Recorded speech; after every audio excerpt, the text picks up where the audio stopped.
जो बीत गया है वह दौर न आएगा। गांव था तो अपना क्या नहीं था, एक आंगन एक दुआर था।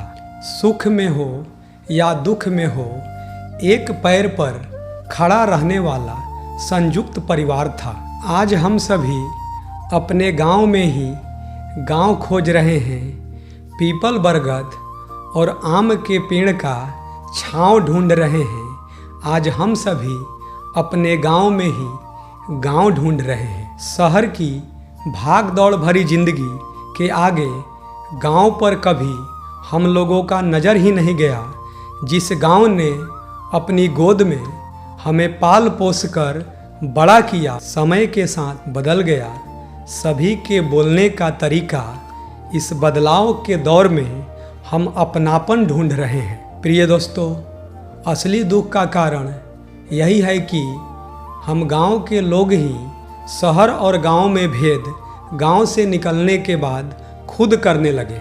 आज हम सभी अपने गांव में ही गांव ढूंढ रहे हैं और पहले की तरह पुराना प्यार और वही अपनापन अपने गांव में ढूंढ रहे हैं। गांव का लड़का जब 10वीं पास करके शहर जाता है तो पूरे परिवार का अनेकों अरमान और उम्मीद का बोझ उसके सर पर होता है। कम उम्र, कोचिंग और ट्यूशन के भाग दौड़ वाली जिंदगी, कम पैसों में गुजारा करना, यह उसके जीवन के हिस्सों में शामिल हो जाता है। अपने घर पर माँ जल्दी खाना दीजिए, भूख लगा है कहने वाला लड़का बाहर जाने पर दिन में दाल भात और रात को कभी कभी जली हुई रोटी और आलू का भुंजिया खाकर चुपचाप सो जाता है। संघर्ष भरी जीवन से गांव के उस लड़के को दुख तो होता होगा, लेकिन माँ बाबूजी का चेहरा याद करके वह सब भूल जाता है। प्रिय दोस्तों, मन किसका नहीं है कि अपने परिवार के साथ बैठकर जिंदगी का सुबह शाम बिताया जाए, लेकिन यह भी सत्य है कि यह दुनिया खाली पर्स और बेरोजगार इंसान को अपने दिल में जगह नहीं देती है। संघर्ष करना पड़ता है अपने और अपने परिवार का जीवन सुधारने के लिए। न जाने कितने लोग अंधेरे में अकेले जी रहे हैं मन मारकर। अब रोते हुए तो एक जमाना सा हो गया है।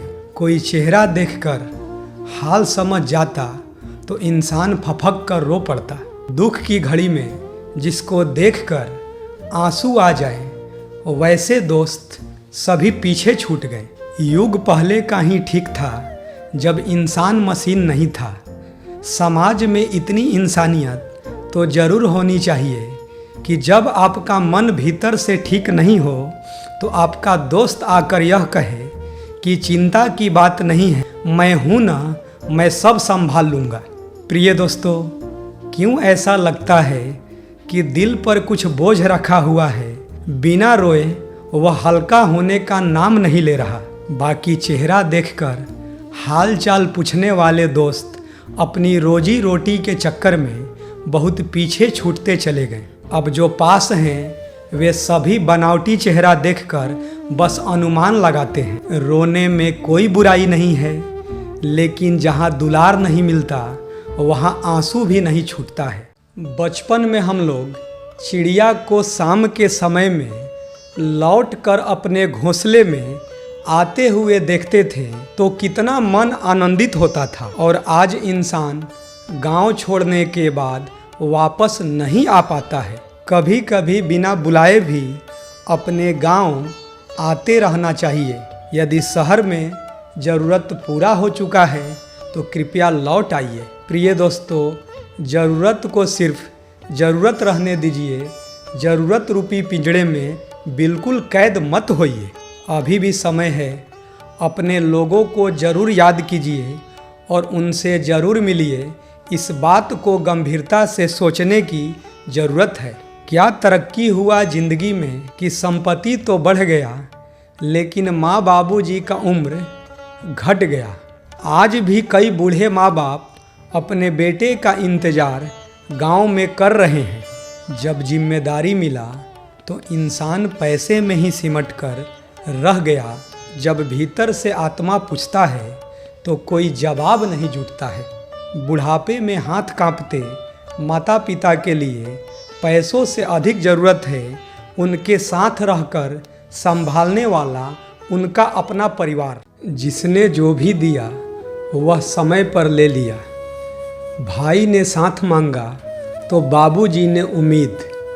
दोस्त मित्र ने क्या क्या नहीं मांगा, बस घाटे में रही तो वह सिर्फ माँ। जो कुछ नहीं मांगी वह है माँ। ऐसा नहीं है कि माँ को कुछ ज़रूरत नहीं है, बस एक दूसरे को देखने में माँ को कुछ मांगने नहीं आया। माँ सही में आपको हिसाब करने नहीं आया। मांगा एक रोटी तो आपने दिया 2 रोटी। माँ गणित में कमज़ोर रही इसीलिए घाटे में रही। हर रिश्ता समय देख बदलते रहा। माँ बहुत नेक हृदय और कोमल रही, बस इसीलिए माँ घाटे में रही। लाख समय विपरीत हो किसी से नफरत मत कीजिएगा। लोगों का जिंदगी खप जाता है विश्वास बनाने में, और जिससे विश्वास उठ जाए उससे अभागा कोई नहीं होता। एक बात हमेशा ध्यान रखें, सबको संभालने वाले को संभालने वाले बहुत कम मिलते हैं। प्रिय दोस्तों, जिंदगी में आने वाले हर लोग कुछ ना कुछ आपको सिखा कर ही जाते हैं। जो आपको ठग कर गए हैं वह भी आपको जिंदगी में कुछ ना कुछ सिखा कर ही गए हैं। चेहरा इंसान का जितना जल्दी पहचान में आ जाए उतना ही अच्छा होता है।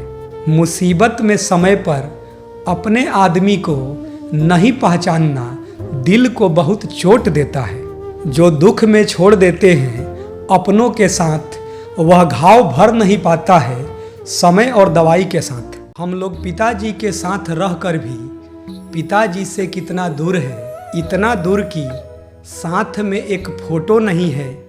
माँ के साथ तो कुछ फ़ोटो मिल जाता है, लेकिन बाबूजी के साथ एक फ़ोटो तक नहीं मिल पाता है। हमें पृथ्वी से सूरज और चांद की दूरी तो पता है, लेकिन फिर भी हमें जानना है साथ रहते हुए पिता और पुत्र की दूरी कितने किलोमीटर तक की होती है। हमें आश्चर्य होता है कि देश और दुनिया के एक छोर से दूसरे छोर तक इंसान पहुंच चुका है, लेकिन अभी भी ऐसा लगता है कि क्यों नहीं पहुंच पाए अपने बाबूजी तक। हम बच्चों से बाबूजी ने सिर्फ उम्मीद ही मांगा है, वह भी अपने बच्चों के खुशहाली के लिए। फिर बाबूजी को समझने में इतनी देरी क्यों हो जाती है? एक बार दिल पर हाथ रखकर खुद सोचिएगा, जिस मंजिल पर आप सुकून से पहुँचे हैं उस मंजिल तक पहुँचाने में एक पिता ने अपना खून पसीना लगाया है। क्यों ऐसा लगता है कि घर में सबसे अधिक प्यार करने वाला दादी माँ ही होती है? कहीं ईया तो कहीं प्यार से आजी पुकारते हैं। वह जिंदगी की खुशी कितना यादगार होता है जिसके जीवन में दादी का प्यार मिलता है। मेरा बबुआ, मेरा लाल, मेरा पोता, मेरा नाती छोड़कर वह कुछ नहीं कहती। घर का बैंक होती है ईया, रोने पर चुप कराने के लिए अपने पास बुलाकर जो भी सिक्का उसके आंचल में बंधे होते हैं वह सब देकर कहती है कि यह लो बबुआ, जाकर चॉकलेट मिठाई खा लेना। जो बहला फुसला कर 2 रोटी अधिक खिलाती है वह होती है दादी माँ। घर के बड़े बुजुर्ग जब हमें डांटते तो दादी का प्यार भरा गुस्सा देखने लायक होता है कि मेरे बबुआ को कोई डांटेगा नहीं। हमारी खुशी के लिए अपना भूख प्यास सब मार देती है आजी। दादी के स्नेह का कर्जा कभी चुकाया नहीं जा सकता है। भले दादी अकेले में छुपकर दुख के समय में कभी रोई होगी, लेकिन कभी भी अपने बबुआ को रोने नहीं दिया है।